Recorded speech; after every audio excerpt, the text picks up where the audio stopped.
포항 CBS 기자들과 함께하는 뉴스 이때의 시간입니다. 문석준 기자 나와 있습니다. 문 기자. 네, 지난 1일 치러진 제8회 전국 동시지방선거에서 국민의힘 텃밭으로 여겨지는 경북에서는 광역과 기초단체장은 물론 광역 및 기초의원 선거에서도 압승을 거뒀죠. 그렇습니다. 이번 지방선거에서 국민의힘 이철우 지사는 77.95%라는 압도적인 득표율로 도지사에 당선됐습니다. 이와 함께 23개 시군 단체장 중 국민의힘은 모두 20곳을 가져왔는데요. 나머지 3곳인 영천과 울릉, 의성도 민주당이 아닌 보수 성향의 무소속 후보가 당선됐습니다. 네. 4년 전 지방선거에서 민주당 후보로는 유일하게 경북 지역 기초단체장에 당선됐던 장세용 구미시장은 26.91%의 득표율에 머물렀는데요. 이 국민의힘 후보 득표율의 절반에도 못 미치며 한계를 뚜렷하게 나타냈습니다. 네. 광역의원인 경북도 의회 선거에서 민주당의 참패는 더욱 두드러진 것 같네요. 그렇습니다. 4년 전 지방선거에서 경북도의회는 60석의 의선 중 민주당이 지역구 7석과 비례 2석 등 모두 9석을 차지했습니다.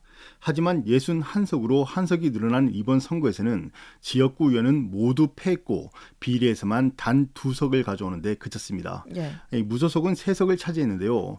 이 무소속 당선인들도 모두 보수 성향이거나 국민의힘을 탈당한 후보들이어서 사실상 59명이 국민의힘 소속이라고 봐도 무방할 것 같습니다. 네. 기초의회 선거도 상황은 비슷하죠? 그렇습니다.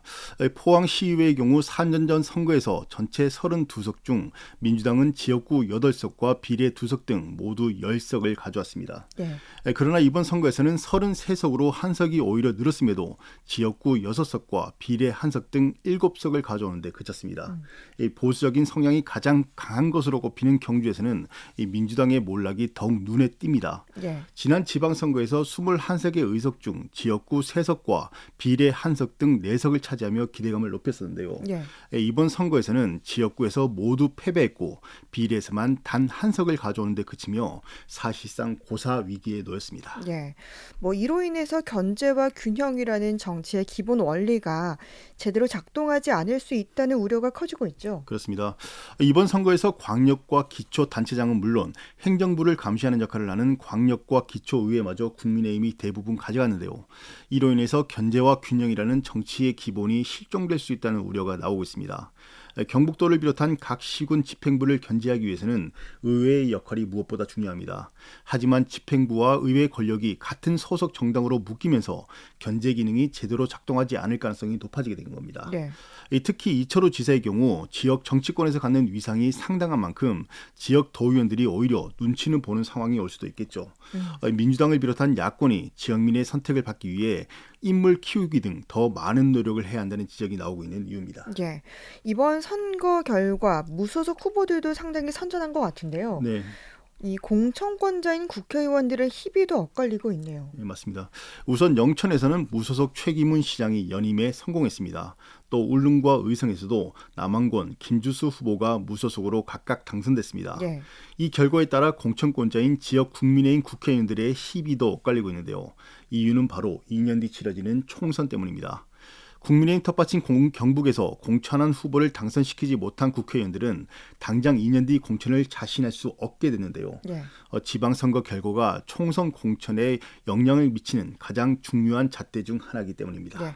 실제로 지난 지방선거 결과로 인해서 지역 국회의원들이 공천을 받지 못한 결과도 있었죠. 맞습니다. 2018년 지방선거에서 당시 새누리당은 구미시장 후보 공천을 두고 파동을 겪었습니다. 네. 결국 민주당 장세영 후보가 당선되는 이변이 일어났죠. 이로 인해 당시 구미의 지역구를 둔 백승주, 장석충 2명의 의원은 2년 후 당내 공천에서 고배를 마시게 됐습니다. 네. 이에 따라 포항 남울릉 김병욱, 영천의 이만희, 의성을 지역구로 둔 김희국 의원의 긴장감은 커지고 있는데요.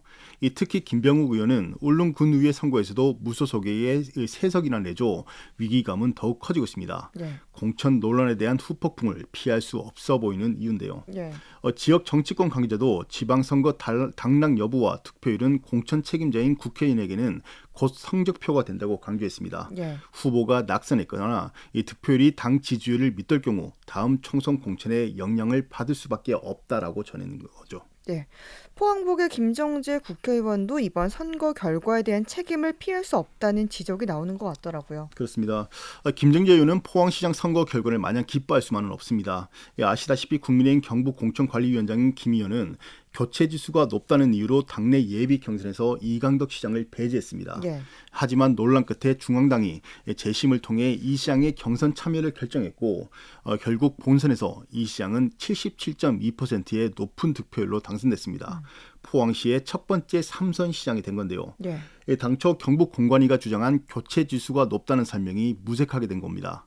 이로 인해 일부에서는 앞으로 지역 국회의원과 시장 간의 갈등이 최고조에 달할 수 있다는 우려도 나오고 있습니다. 예. 이번 선거 결과를 두고 승자든 패자든 변화와 발전이 없으면 표심은 언제든 돌아설 수 있다 이런 교훈을 남긴 것 같네요. 그렇습니다. 이번 지방선거 결과를 전국적으로 보면 4년 전 지방선거와는 정반대로 나왔습니다.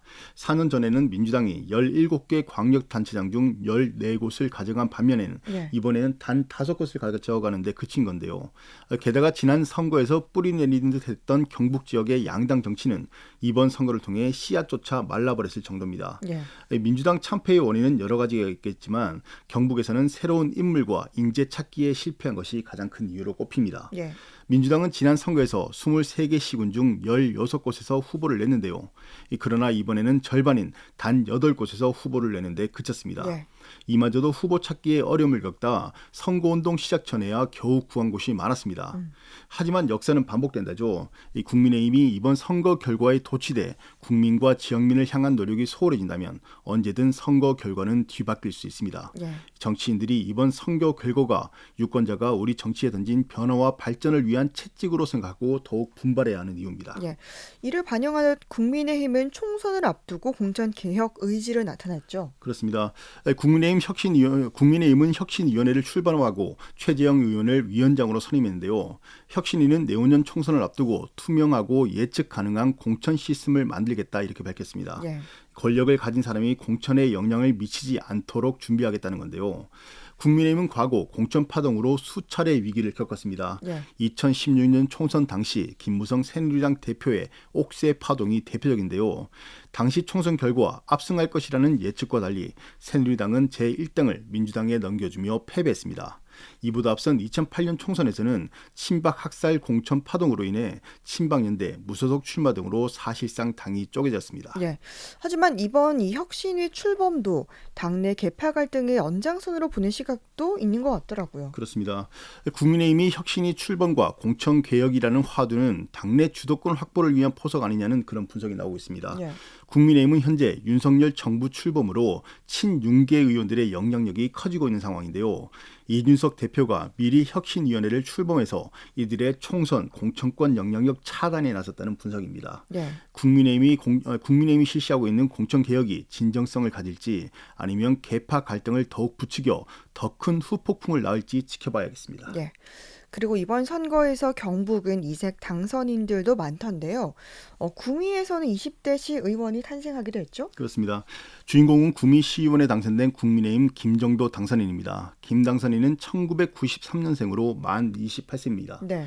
국민의힘 공천이 결정적인 영향을 미쳤겠지만 보수적인 구미에서 20대 시의원이 나왔다는 점은 눈여겨볼 대목입니다. 예. 그리고 또 안동에서는 전국 최다선인 구선시 의원이 나왔죠. 그렇습니다. 이번 또 다른 주인공은 이재갑 의원인데요.